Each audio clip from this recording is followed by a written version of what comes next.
డబ్బుకు విలువ ఉండొచ్చు, కానీ డబ్బుతో విలువ రాదు. ఆ విషయాన్ని నిరూపించిన అతి కొద్ది మందిలో పూసపాటి అశోక్ గజపతిరాజు గారు ఒకరు. విగ్రహంలోనే కాదు, వ్యక్తిత్వంలోనూ నిండైన మనిషి రాజుగారు. 40 ఏళ్లుగా రాజకీయాల్లో ఉన్న చిన్న మరక కూడా లేకుండా స్వచ్ఛ పాలిటిక్స్కు బ్రాండ్ అంబాసిడర్గా నిలిచారు. 4 దశాబ్దాల రాజకీయ జీవితంలో ఆయన్ని ఎవరూ వేలెత్తు చూపింది లేదు, పల్లెత్తు మాట అనింది లేదు. కానీ ఈ మధ్య కొంతమంది తెలియని వాళ్ళు తక్కువ చేసి మాట్లాడటం చాలా విచారకరమైన విషయం. రాజకీయ నాయకుడు కాకముందే ఆయన రాజు. దేశంలోని ప్రముఖ సంస్థానాల్లో ఒకటైన విజయనగర సంస్థానానికి వారసుడు. కోట్లని కాదనుకుని భూములను బంగళాలను వదులుకున్న అసామాన్యుడు. ఎలైట్ సర్కిల్లో పెరిగిన, విజయనగరం వీధుల్లోనే తిరిగిన సామాన్యుడు. గ్వాలియర్ రాజ్య సంస్థానాల్లో చదువుకున్నాడు. పెద్ద పెద్ద పట్టాలు లేకపోవచ్చు, కానీ ఆయన డిగ్నిటీ ముందు అవన్నీ దిగతుడుపు. కార్పొరేటర్గా ఉంటేనే కళ్ళు నెత్తికెక్కినట్లు బిహేవ్ చేస్తున్న రోజులివి. ఎమ్మెల్యేగా, మంత్రిగా, కేంద్ర మంత్రిగా ఉన్న ఆయన ఇతర వ్యవహారాల్లో జోక్యం చేసుకోలేదు. ఇప్పుడు విమానాల శాఖ మంత్రిగా ఉన్న అశోక్ ఫ్యామిలీకి 1945లోనే సొంత విమానం ఉండేది. కలకత్తా నుంచి చెన్నై వరకు మొత్తం ఈస్ట్ కోస్ట్లో ఎక్కడా బీఎస్సీ కాలేజీ లేదు. అశోక్ తండ్రి పివిజి రాజు 100 ఏళ్లకు మునిపే విజయనగరం మహారాజా కాలేజీలో బీఎస్సీ కోర్సు పెట్టించారు.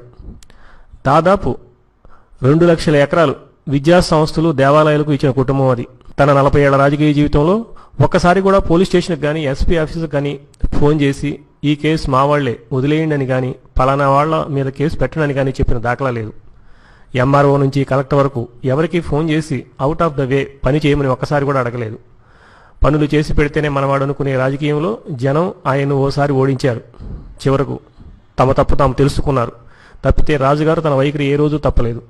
గల్లీ లీడర్లు కూడా ఫార్చునర్లు, ఎండీవర్లు వాడుతుంటే ఆ గర్భశ్రీమంతుడైన ఆయన నానో కారులో తిరిగేవారు. ముందు వెనక పైలట్లు కూడా అవసరం లేదు. సీటు బెల్ట్ పెట్టుకుని సెల్ఫ్ డ్రైవింగ్ చేసుకుంటూ ఉంటారు. వ్యక్తి స్వామ్యం ఎక్కువగా ఉండే ప్రాంతీయ పార్టీలో ఉన్నా కూడా ఆయన విలువ ఏమాత్రం తగ్గలేదు.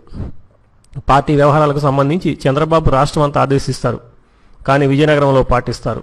కొన్ని సందర్భాల్లో పార్టీ స్థానిక నాయకత్వం ఎక్కడన్నా అభ్యంతరం చెప్పినా అశోక్ చెప్పినట్టు చేయండి అంటారు. పార్టీ అధినేతకు ఆయన అంటే అంత గౌరవం. రిజల్ట్స్ వచ్చిన వెంటనే కేంద్ర మంత్రిగా ఆయన ప్రకటించగానే అంతా సైలెంట్. రాజకీయాలకు సంబంధించి ఆయన రోల్ మోడల్. ఎంపీ నిధులతో అంతా రోడ్లేసుకుని బిల్డింగులు కట్టిస్తే ఈయన స్కూలు పిల్లలకు బెంచీలు వేయించారు. వారికి కిండ్లే, ఈబుక్ రీడర్లు కొనిపించి పుస్తకాలు చదవమన్నారు. ఎవరో చిన్నారి ఆయన గొప్పతనం గురించి చెప్తుంటే విని పసిపిల్లల కన్నీళ్లు పెట్టుకున్నారు. అశోక్ తన కారును తానే స్వయంగా కడుక్కుంటారు. ఓసారి ఆయన కారు కడుక్కుంటే చూసిన గన్మ్యాన్, అదేంటి సార్ మీరు చేస్తున్నారు, మేమున్నామంటూ వస్తే మీ డ్యూటీ మీరు చేయండి అని పంపేశారు. కేంద్ర కేబినెట్ మంత్రి అయినా ఆయనలో ఏ మార్పు లేదు. పోయిన వారం విజయనగరంలో తమ విమానంలో మేనేజర్గా పనిచేసి ఆయన షష్ఠిపూర్తికి వెళ్లారు. ఆయన షష్ఠిపూర్తికి అశోక్ దంపతులు, కూతురు వచ్చారు. పార్టీ లీడర్లే కాదు, కనీసం అనుచరులు కూడా లేకుండా వాళ్లే వచ్చారు. వాళ్లది 2 అంతస్తుల ఇరుకు ఇల్లు. మేడ మీద వరండాలో హోమం చేశారు. హోమం పూర్తయ్యే వరకు వరండాలోనే ఎండలో గంటకు పైగా ఉన్నారు. హోమం తర్వాత మరో గంట సేపు చిన్న గదిలో కూర్చున్నారు. షష్ఠిపూర్తి దంపతులకు మంగళ స్నానాలు చేయిస్తారు. అశోక్ దంపతులు మొదటగా వారి మీద నీళ్లు పోసి అప్పుడు వెళ్లారు. మామూలు ఎమ్మెల్యే కూడా తాను వస్తే ఘనంగా స్వాగతం చెప్పాలి, ఎంతో గౌరవించాలి అనుకుంటాడు. కానీ అశోక్ తన ఉద్యోగి షష్ఠిపూర్తికి మామూలుగా వచ్చి 2 గంటలున్నారు. అది అశోక్ గజపతి రాజు. ఉద్యోగులను గౌరవించడమే కాదు, రూల్స్ తప్పితే అంతే కఠినంగా ఉంటారు. అశోక్ కూతురు చిన్నప్పుడు 6వ తరగతి కోసం విశాఖ వ్యాలీ స్కూల్కి అప్లై చేశారు. అప్పుడు ఆయన రాష్ట్ర మంత్రిగా ఉన్నారు. కానీ వాళ్ళ అమ్మాయికి మెరిట్ లిస్టులో సీట్ రాలేదు. ఆ స్కూల్ కమిటీకి Visakha collector chairman. Ashok official PA కలెక్టర్కి ఫోన్లో విషయం చెప్పాడు. ఆ విషయం అశోక్ కూడా చెప్పలేదు. ఇలాంటి చిన్న విషయం చెప్పేదేముంది, వాళ్ళ అమ్మాయికి సీట్ కోసమే కదా అనుకున్నాడు. కలెక్టర్ అమ్మాయికి సీట్ ఇచ్చాడు. ఓ వారం తర్వాత అశోక్ ఏదో మీటింగ్ కోసం విశాఖ వెళ్లారు. అప్పుడు కలెక్టర్ ఆయన దగ్గరికి వచ్చి, సార్ మీ అమ్మాయికి సీట్ ఇచ్చాం, ఇంకా ఏదైనా ఇబ్బంది ఉంటే చెప్పండి, నేను పర్సనల్గా కేర్ తీసుకుంటానని చెప్పి అశోక్ దగ్గర మార్కులు కొట్టేద్దామని అనుకున్నాడు. దాంతో రాజుగారికి అసలు విషయం తెలిసింది. అక్కడే తన పిఏను పిలిచారు. మీరు మీ పేరెంట్ డిపార్ట్మెంట్కి వెళ్ళిపోండి అని చెప్పేశారు. తర్వాత విజయనగరం కలెక్టర్కు చెప్పి ఆయన రిలీవ్ చేసేసి కొత్త పిఏను పెట్టుకున్నారు. అశోక్ స్టేట్లో మినిస్టర్గా ఉన్నప్పుడు ఆయన కూతురుకు మెడిసిన్లో సీటు వచ్చింది. ర్యాంకు కొంచెం ఎక్కువగా ఉండటం వల్ల నిజామాబాద్ మరియు తెలంగాణ జిల్లా కాలేజీలో సీటు వచ్చింది. దాంతో ఆ అమ్మాయి రోజు తమ కారులో హైదరాబాద్ బస్ స్టేషన్కి వెళ్ళి అక్కడ నుంచి ఆర్టీసీ బస్సులో కాలేజీకి వెళ్లేది. ఈ విషయం తెలిసి సీఎం పేషి అధికారులు ఆ అమ్మాయిని సెకండ్ ఇయర్లో హైదరాబాద్ ఉస్మానియా లేదా గాంధీ మెడికల్ కాలేజీకి స్లైడింగ్ తెద్దాము అనుకున్నారు. అందుకు గవర్నమెంట్ ఆర్డర్ ఇస్తే చాలు. అదే విషయాన్ని చంద్రబాబుకు చెప్పారు. అశోక్ అందుకు ఒప్పుకోరని బాబు అన్నాడు. అయితే మీరు ట్రై చేయండి అని చెప్పారు. దాంతో సీఎం పేషి సెక్రటరీ అశోక్తో మాట్లాడారు.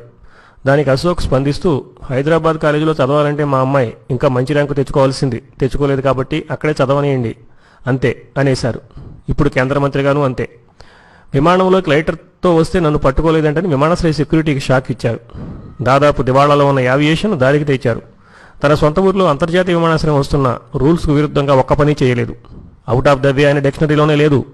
కేంద్రం నిధుల విషయంలో మనం సరిగ్గా ఒత్తిడి తేలేకపోతున్నామని ఓసారి చంద్రబాబు టీడీపీ పార్లమెంటరీ మీటింగ్లో క్యాజువల్గా అంటే, నేను సరిగ్గా పనిచేయలేకపోతున్నానని భావిస్తే ఇప్పుడే కేబినెట్కి రిజైన్ చేస్తానని నికార్సైన మనిషి. అందుకే మళ్లీ చెప్పటం, నిజాయితీ ఉన్నోళ్ళు చాలామంది ఉండొచ్చు, కానీ బంధుప్రీతి, కులాభిమానం, పక్షపాతం, మొహమాటం ఏమీ లేని నేత పూసపాటి అశోక్ గజపతి రాజు.